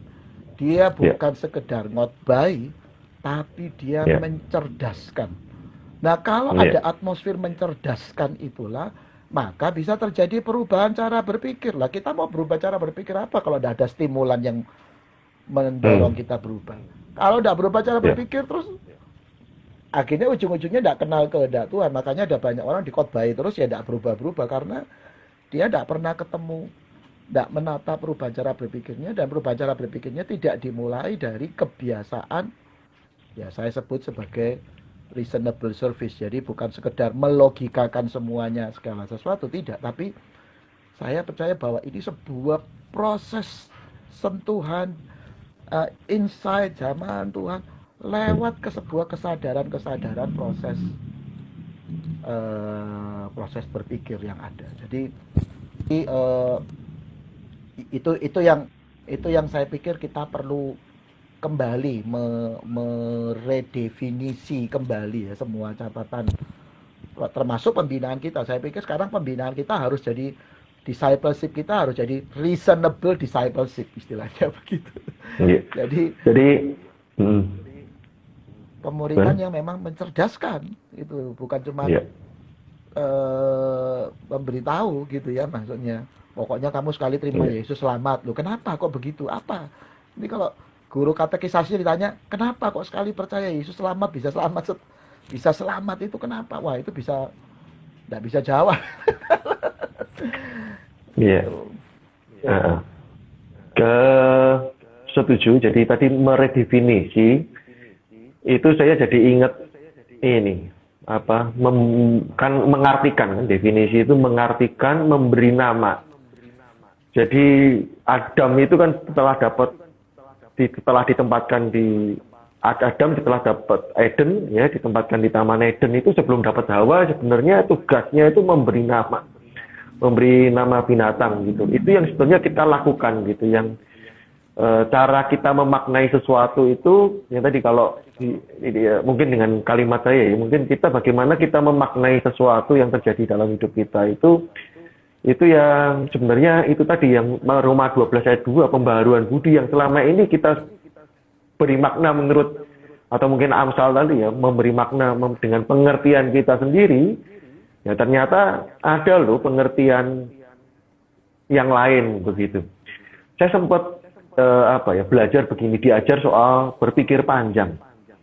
Gitu. Itu kan dulu diajarin kalau kamu dewasa itu kalau berpikirnya panjang gitu kan, malah gitu. Pikirannya kan rumit itu. Ternyata bukan soal rumit gitu, bukan soal kompleks. Tetapi ternyata bagaimana kita melihat suatu masalah, berpikir panjang itu kan selama ini kita lihat dari sudut pandangnya kita. Ternyata kita akan coba lihat dari sudut pandang orang lain. Lihat dari sudut pandang orang ketiga. Jadi kalau misalkan konflik nih, jadi orang ketiga yang akan lihat bagaimana lihat kita konflik dengan lawan kita. Lalu kemudian ada sudut pandang lain lagi, yaitu sudut pandang kira-kira Tuhan. Bagaimana melihat gitu ya. Itu yang jadi ternyata berpikir panjang itu enggak, atau sebelum Tuhan mungkin bagaimana masyarakat atau lingkungan atau bahkan orang keempat melihat orang ketiga. Itu jadi lebih unik lagi. Jadi kayak nonton bioskop itu. Yang nonton bioskop ya orang yang di atas yang nayangin itu, yang mungkin dulu pakai LCD itu melihat penontonnya gitu kan. Jadi itu yang berpikir panjang gitu. Jadi itu yang jadi sebut mungkin tadi berpikir ya. Jadi cara berpikir kita tentunya berbeda. Cara berpikir pelaku, cara melihatnya penonton, cara lihat orang yang menonton, melihat yang menonton gitu. Itu ternyata berbeda gitu. Jadi menarik gitu ya kalau kita bahas ini. Jadi ternyata sekali lagi beberapa highlight yang disampaikan tadi, bahwa Tuhan tidak mau umatnya kita jadi umat yang goblok gitu ya. Saya terserah pakai kata langsung aja gitu ya. Sudah. Tuhan Ini soalnya apa? Nggak, ini karena kaitan dengan menutup gitu. Iya, tapi bodoh. Sebabnya gini, dua hal nih Kak Hans.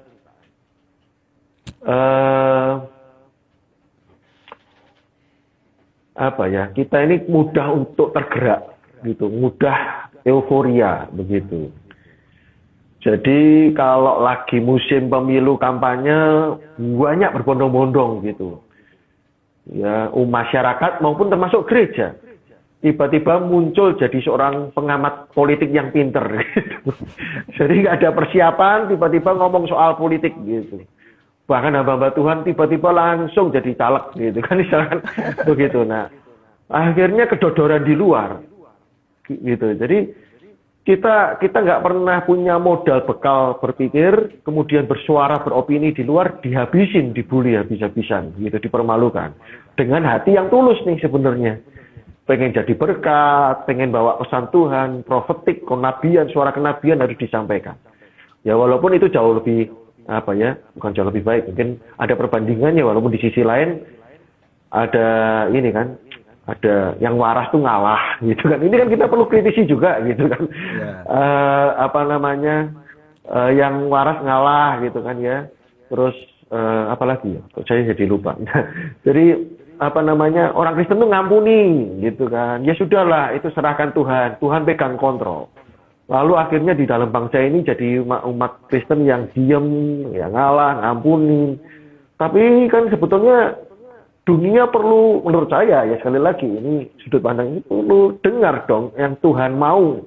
Atau orang dunia biar tahu dong apa sih sudut pandangnya Tuhan soal keadilan sosial. Gitu, soal penegakan hukum, soal integritas, gitu, soal ini. Nah, ini kan perlu disampaikan di suara kenabian. Nah, itu kan artinya kan begini bahwa cara berpikir saja, cerdas saja ternyata tidak cukup gitu ya kan. Sebaliknya lagi dari awal tadi kan dibuka dengan karakter, tengah kita bicarakan soal cara berpikir. Nah mungkin ini yang sebagai penutup kan mungkin perlu keseimbangan lain nih gitu kan. Jadi misalkan cara berpikir kita baik, betul gitu, benar. Kontennya betul gitu ya yang kita mau sampaikan. Tapi kan kita mungkin istilahnya ada contoh-contoh nih Kak An. Mungkin nanti minta contoh-contoh dari Kak An ya. Maksudnya keseimbangan dalam karakter. Contohnya soal ternyata kita butuh juga karakter dalam hal komunikasi kita afektif gitu kan. Itu kan sisi yang lain gitu. Isinya benar tapi harus cara nyampeinnya juga nggak asal doang gitu kan. Itu sendiri juga perlu belajar gitu ya. Lalu nyinyir juga perlu hormat dong dengan orang tua gitu ya. Jadi gimana menurut Kak sebagai penutup kan ini supaya mungkin ada tambahan tadi silahkan dilanjutkan. Kemudian kaitannya ini supaya ada ada keseimbangan begitu ya, nggak aja sekedar kritis gitu kan, cerdas kita nanti juga dianggap kaum nyeleneh gitu ya, bikin gara-gara atau mungkin kalau bahasa Alkitab mencungkir balikkan gitu. Tapi perlu keseimbangan dalam karena di pengantar tadi kan sudut pandangnya kan antara berpikir dan karakter gitu kan. Silakan Kak. Ya, saya berpikir bahwa karakter itu kan hasil dari pembiasaan dari sebuah value, prinsip atau nilai-nilai. Nah, sampai itu menjadi nilai-nilai itu kan didapatkan bukan sekedar kamu diomongi, nak jangan suka mencuri gitu ya. Ya mungkin waktu kecil cuma diomongin gitu. Tapi sampai dia membuat keputusan untuk saya tidak akan mencuri, itu yang tadi saya sebut yang dialami Abraham. Dia sampai ke level keputusan mental. Sebuah keputusan mental, tentunya dia punya berbagai analisa, punya berbagai hal yang memunculkan kesimpulan yang berupa value atau nilai-nilai. Ya, kesimpulan kita kan bisa berupa tindakan, bisa berupa value, bisa hal-hal yang lain. Tapi salah satu kesimpulan kita itu bisa berupa sebuah pemaknaan yang tadi Albert bilang itu menjadi sebuah nilai-nilai. Nah itu sebuah proses, di dalamnya ada evaluasi, analisa, mungkin ditambahkan ada refleksi diri, sampai kemudian kita bisa memanai itu dan menjadi sebuah nilai-nilai. Nah, yang jadi pertanyaan itu kan, persoalan kan ya prinsip yang dipegang itu adalah sebuah prinsip yang bernilai mulia atau tidak. Karena begitu prinsip itu tidak bernilai mulia, ya prinsip itu juga akan mendrive seluruh proses mental kita berikutnya, proses berpikir kita, proses membuat analisa dan segala macam itu sudah dimulai dari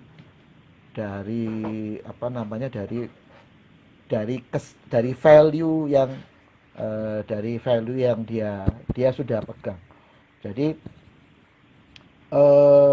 saya rasa sangat penting, itu sebabnya penting sekali untuk kita tidak cuma berpikir secara analitis dan praktis, tapi harus sampai juga ke sisi value. Karena kalau praktis itu kan fenomenanya bisa berubah-berubah. Ya, sebenarnya jangan mencuri. Itu kan sebenarnya karakter dibaliknya adalah jujur. Kalau jangan mencuri sendiri bentuknya kan bisa macam-macam. Mencuri mangga, mencuri nilai orang lain atau ngerpek, sampai mencuri korupsi. Itu bentuknya. Kalau dia cuma Iya. sampai ke level jangan mencuri mangga sebelah dan dia tidak diajarkan value value Jujur. tentang kejujurannya itu sendiri atau respect atau mengasihi orang lain misalnya yang supaya tidak kehilangan barang atau apanya. Jadi hari ini dia tidak mencuri mangga tapi dia besok mencuri yang lain gitu loh. Jadi Iya. karena itu tidak sampai ke level pemaknaan soal karakter, hanya sampai ke level rule, peraturan. Ya, nah kadang-kadang agamanya mengajarkan itu. Ya, jangan ini, jangan itu, jangan ini, jangan itu. Tapi lupa di balik rule itu ada prinsip. Itu yang di balik prinsip itu ada satu lagi yang lebih esensi namanya spiritualitas itu pribadi Allah. Kenapa Allah ingin kita jujur? Karena dia Allah yang setia. Dia ingin memberikan yang terbaik buat kita. Jadi Hmm. kesadaran itu menjadi sebuah kesadaran spiritual. Jadi kita tidak mencuri bukan sekedar karena itu punyanya tetangga sebelah Iya. nanti mangganya berkurang satu gitu. Tapi sebuah kesadaran bahwa di dalam saya ini ada Tuhan yang menjadi membentuk identitas saya dan itu dia pribadi yang penuh hormat, penuh cinta, selalu ingin memberi yang terbaik. Nah, itu yang disebut sebagai unsur pribadi. Jadi kalau ada lingkaran itu kira-kira begitu. Lingkaran pertamanya namanya rule. Jangan ini, jangan itu, jangan ini. Lingkaran keduanya prinsip. Nah, di prinsip ini ada proses berpikir mental di situ. Menjadi sebuah Hmm. kesimpulan. Tapi di balik itu ada pribadi, Hmm. ada pengenalan tentang pribadi Allah itu sendiri. Jadi makanya saya yakini bahwa iman itu perjalanan dari Allah kepada kita melalui proses-proses berpikir kita. Mungkin ada yang Hmm. tanya loh, Pak, kalau mujizat itu kan di luar akal pikiran. Ya, mujizat mungkin bisa terjadi apa ya istilahnya, menurut kita di luar. Tapi ada banyak mujizat yang kemudian setelah dianalisa itu Allah mengizinkan menggunakan fenomena-fenomena tertentu yang memang membuat mujizat itu terjadi. Ya, ada banyak analisanya. Contohnya orang menganalisa di peristiwa laut terbelah jadi peristiwa laut merah terbelah. Ya, orang-orang sains mungkin mencoba menelitinya, mungkin ada apa, bagaimana proses terbelahnya itu kan pada waktu itu mungkin, tapi setelah ada unsur sains mereka bisa mungkin menjelaskan Allah memakai itu. Ya, Allah bisa memakai fenomena-fenomena alam untuk melakukan mujizat-mujizatnya. Mungkin memang cuma bisa menjelaskan begitu ya. Saya tidak tahu ketika Yesus berjalan di atas air itu apa yang Allah gunakan dengan airnya gitu ya. Apakah tiba-tiba kadar garam airnya tiba-tiba jadi begitu tinggi sehingga bisa begitu atau sekedar atau memang sekedar melewati hukum. Kalaupun itu melebihi hukum alam yang ada, itu tidak tidak membuat kita kemudian lompat pada kesimpulan yang salah. Lompat pada kesimpulan yang salah kan begini. Ya sudah, tidak usah mikir mengandalkan Allah, melakukan mujizat. Karena ada ayat yang sering ditafsirkan salah juga begini, bahwa Allah apa ya damai sejahteranya yang dia berikan itu melampaui segala akal dan pikiran. Nah Iya. ini kadang-kadang salah dimaknai juga dengan ya wes gak usah mikir, maksudnya Iya. eh, karena apa yang Allah lakukan itu semuanya jauh melampaui akal. Saya ibaratkan gini, kalau kalau kita tuh tidak pernah punya pikiran apalah, misalnya tidak pernah ngomong kalau saya lapar gitu ya, Iya. maka kalau orang tua kita ngasihin kita cuman kue biskuit yang kecil, sebenarnya itu sudah melampaui akal dan pikiran kita. Karena kita cuma ngomong lapar, tidak ada makanan, tiba-tiba dikasih kue kecil. Bukankah Betul. itu sudah melampaui akal dan pikiran? Karena- Iya. Tapi kalau kita Hmm. cuma ngomong, seandainya ya, atau kita ngomong pada orang tua kita, aku lapar, tapi kepinginnya sih makan apalah, mie instan misalnya begitu. Tapi orang tua kita bilang, wah nek mie instan aja kok rasanya ya, dibeliin mie yang lebih keren gitu, misalnya mie apalah yang lebih Iya. keren yang anunya. Jadi dia melakukan lebih dari apa yang. Nah kalau kita tidak minta apa-apa, dikasih sedikit itu ya sudah dikasih lebih dari yang kita pikirkan dan Iya, betul. doakan. Jadi itu saya punya kesaksian sih sebetulnya dengan acara-acara seperti ini juga seperti apa 5 roti 2 ikan Lalu dengan perbandingannya Yesus jalan di atas air tadi ya. Artinya kan tidak satu kesimpulan dengan satu kejadian saja begitu ya. Oke, kita anggap supranatural terjadi ketika Yesus berjalan di atas air. Tetapi kan supranatural dan natural berjalan bersamaan ketika 5 roti dan 2 ikan gitu. Ada ketaatan, ada tadi kalau tidak mengharapkan tiba-tiba sama sih saya. Gini bahwa masuk akalnya gini bahwa pada umumnya, ya sekali lagi ya, bahwa kalau Tuhan bisa berkati secara supranatural seperti gigi emas, ya hujan emas, debu emas itu kan bisa terjadi, gitu. Tetapi yang pada umumnya adalah Tuhan berkati lewat orang. Nah, makanya kita harus punya hubungan baik dengan orang, karena saluran berkatnya orang. Nah, yang kita sering bilang tidak nyangka, itu kan supranaturalnya Tuhan bisa gerakkan siapapun. Tapi kan ini orang yang terhubung. Nah memang bisa tiba-tiba orang yang sama sekali nggak kenal Tuhan berkati kita. Tapi juga Tuhan bisa berkati kita dengan orang yang kenal. Begitu kan istilahnya. Nah yang saya lakukan di talk show begini kan orang berpikir ngejar duit YouTuber gitu. Enggak. Ya kalau nanti ya enggak nolak gitu kan. Jadi enggak bukan anti juga gitu. Tetapi yang saya mau cerita saksian sebagai mungkin memberi contoh buat tadi yang disampaikan Kak Han bahwa apa yang saya dapatkan pertama kali ini justru berkatnya relasi. Gitu. Jadi mungkin yang ikut cuma 7-5 orang gitu ya. Tetapi saya dulu pernah ada pelatihan gitu ya, 25 orang. Cuman yang satu ternyata anggota dari Kedubes. Gitu. Lalu di antara yang kemarin ikut talk show ini ada satu yang guru international school di Denpasar. Lalu sebelumnya ada siapa yang kemudian japri, kemudian kontak, kemudian ada DM, yuk bikin kolaborasi yuk Pak. Atau saya yang kemarin buka program baru, kemudian ada yuk Pak bikin kolaborasi baru. Jadi maksudnya bikin channel baru di YouTube begitu. Nah, saya melihat itu cara Tuhan. Jadi kalau tadi dibilang kalau tidak lapar, tidak minta tiba-tiba dikasih melebihi ya. Saya kalau flashback ke belakang juga enggak bayangin sejauh ini gitu ya. Jadi itu padahal firman-nya ada. Firman-nya apa yang dipakai? Apa yang di tanganmu kerjakanlah gitu.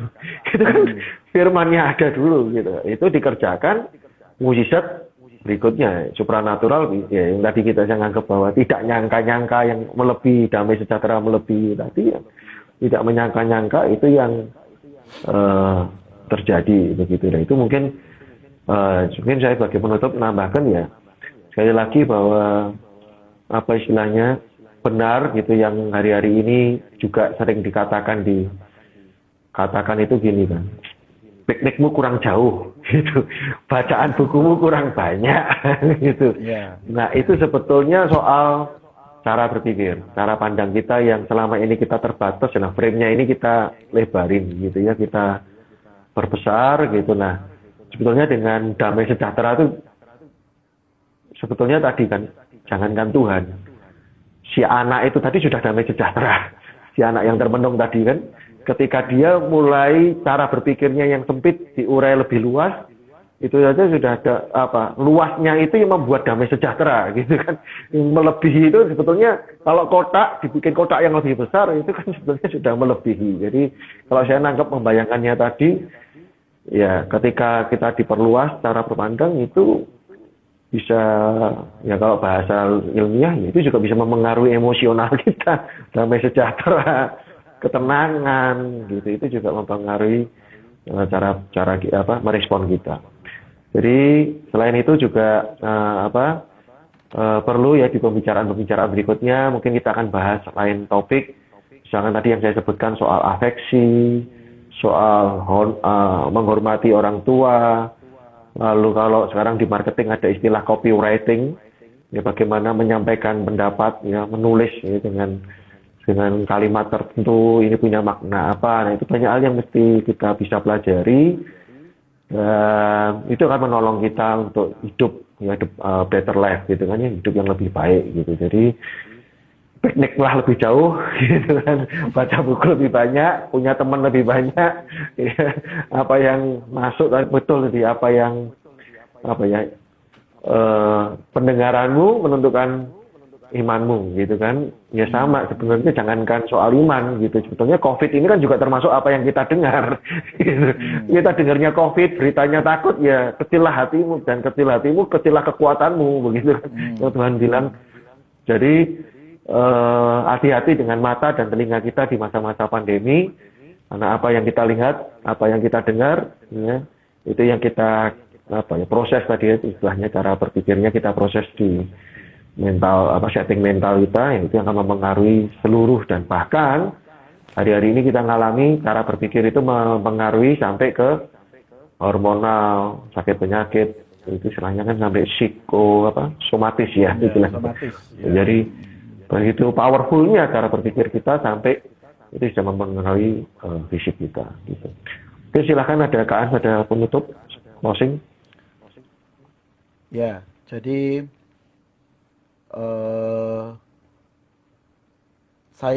izinkan saya ngutip statement dari Robert Fisher yang berkata, thinking skill is the human capacity to think in conscious way. Jadi berpikir secara sadar, dalam kesadaran. Makanya Alkitab menggunakan kata berjaga-jagalah dan tetaplah sadar. Ya, to achieve certain purposes. Di dalamnya, such processes include remembering, questioning, bla dan bla dan bla dan bla. Tapi itu harus dilakukan dengan sebuah kesadaran.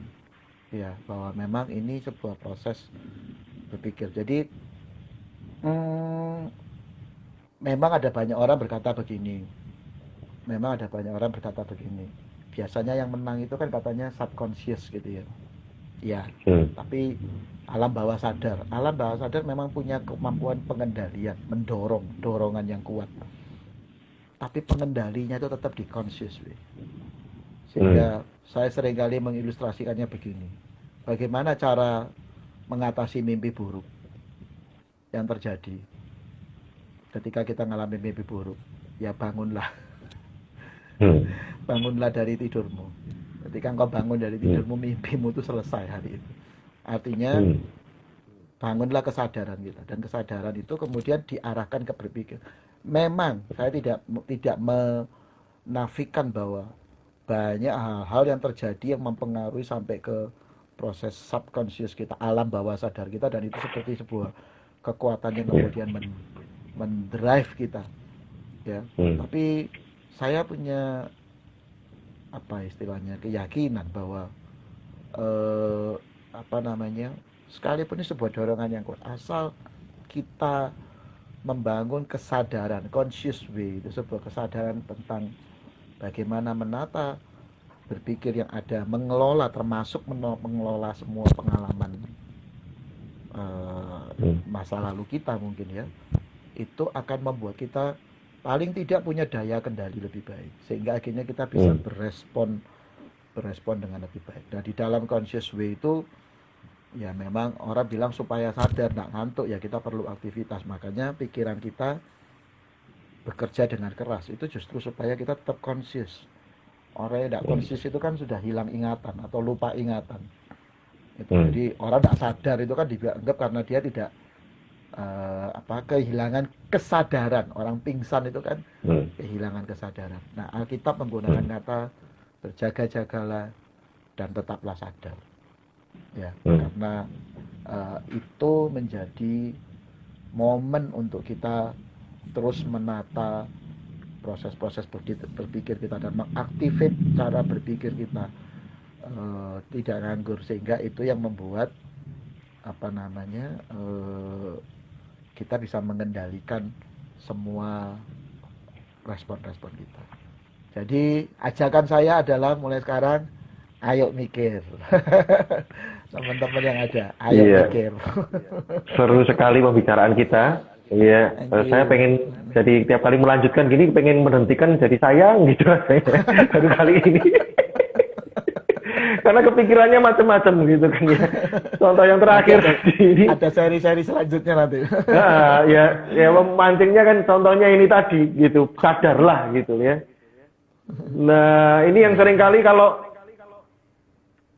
sering dihadapi kalau kita ke gereja offline ya seringnya, dan pertama kali begitu mulai ibadah khususnya di karismatik itu kita sudah tadi ini dibuat tidur. Contohnya, apa kabar semuanya? Luar biasa loh padahal. Hadapi dulu lah. Ya kalau betul luar biasa itu perkataan iman. Ya. Tapi kadang ya, artinya kalau lagi ada masalah ya sudah sadari, berdamailah dulu dengan masalah gitu kan. Kita cari jalan keluarnya gimana. Itu kan cara berpikir yang lain. Jadi itu jadi ini yang betul kita ya Kalian itu kapan-kapan itu ya. Iya, jadi banyak fenomena dan Iya. euforia yang terjadi gitu. Ya, terima kasih teman-teman. Sama-sama. Sekaligus, terima kasih Kak Hans.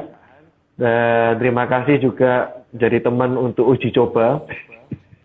Karena tidak terasa 1 jam 45 menit Kak Hans. untuk di IG gitu, jadi menarik untuk jadi Ini uji coba yang barangkali berhasil ya, bahwa ternyata memang kita mengendorse bahwa ternyata IG Live sekarang tidak cuma 1 jam gitu. Jadi cara berpikir Ternyata uji membuktikan coba kita berhasil. bukan. Iya. Dan mungkin kita akan lanjutkan dengan lain kali ya, mungkin teman-teman doakan, dukung. Saya pengen bikin soal termasuk dalam kaitannya digital taksonomi belum, tapi dari sisi digital itu sendiri kan sebuah pembelajaran yang menarik gitu, bagaimana kita searching di Google misalnya paling basic itu, lalu menganalisa sampai penulisan ilmiah sampai yang tingkat advance begitu. Jadi terima kasih Kak Hans buat ilmunya semua ini, dan ini mungkin bisa teman-teman saksikan di rekaman di YouTube. Mungkin juga nanti Kak Hans bisa bagikan, karena ini menurut saya cukup pembahasan 1 jam 45 mestinya kenyang gitu. Istilahnya kalau daging ini sudah dari beli stick saya pakai ukuran double stick ya, ini chicken stick gitu ya, ini double ini. Jadi sudah pasti kenyang dagingnya, kita bicarain semua, kita kupas dari macam-macam sisi. Terima kasih Kak Hans. Selamat malam, Tuhan berkati semuanya. Ya, Thank you. makasih. Tuhan berkati Thank you. semua. God bless. Ya. Ya.